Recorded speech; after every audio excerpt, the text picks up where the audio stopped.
వీరభద్రుడికి మెడలో గారెల మాల వేస్తే సంతానం కలుగుతుంది. ఆ వీరభద్రుడు ఎందరికో కులదైవం, పిలిస్తే పలికేటటువంటి మహానుభావుడు.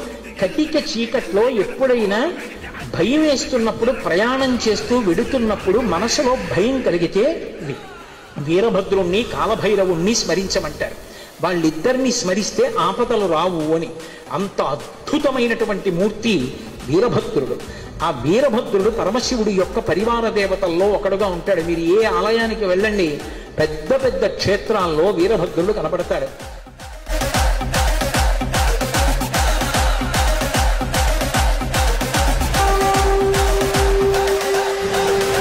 முடி முடி பகைமுடி பலி கொடுத்தவன் கதைமுடி அடி அடிக்குது சிவனடி பகை விரலும் நடி